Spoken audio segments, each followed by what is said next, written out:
जेव्हा पण आपण कोणत्या गोष्टीवर फोकस करतो ते आपल्याला मिळतो. कितीही मोठी गोष्ट राहू द्या, कसंही राहू द्या.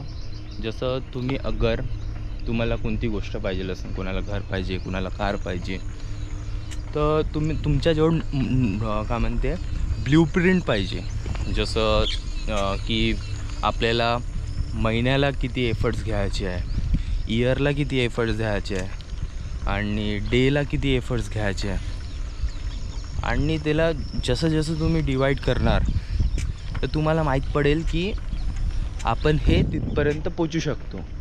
तर जे डेली अचिव्हमेंट आहे ते वीकली अचिव्हमेंटमध्ये बदलले पाहिजे.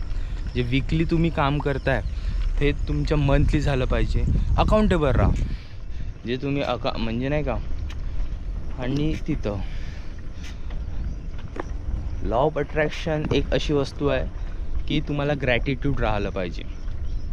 ग्रॅटिट्यूड इन द सेन्स जसं तुम्ही समजत आहे की आता आपल्याला काही जसं तुमच्याजवळ वॉच आहे या सायकल आहे या तुम्ही जिथं राहत आहे या तुमच्या ऑफिस वर्क जे पण आहे ते तुम्ही त्याला ग्रॅटिट्यूड असणं बहुत गरजेचं आहे. ग्रॅटिट्यूड इन द सेन्स शुक्रगुजार जे आहे त्यासाठी शुक्रगुजार तेव्हाच ते तुम्हाला दुसरं काहीतरी देऊ शकते. आणि गोष्ट अशी की जेव्हा तुम्ही ग्रॅटिट्यूड राहता तर तुम्हाला आणखी भेटते.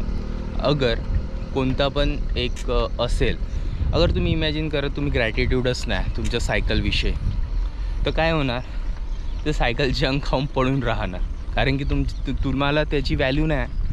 आणि दुसरी गोष्ट अशी की तुम्ही वॉच घेताय आणि त्याचे केअर नाही करताय तर तुम्हाला आणखी का मोठं भेटणार. तुम्ही जे भेटत आहे त्याचीच काळजी नाही करताय, त्याचीच केअर नाही करताय, तर तुम्हाला मोठी गोष्ट बी नाही मिळणार. तर हा रूल आहे, ठीक आहे.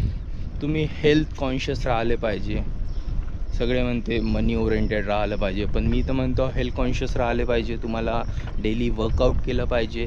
तुम्ही बघा इन्व्हायरमेंट बघा, ज्या आपण इन्व्हायरमेंटमध्ये आहोत आत्ता, तिथले इन्व्हायरमेंट बघा आणि बघू शकता.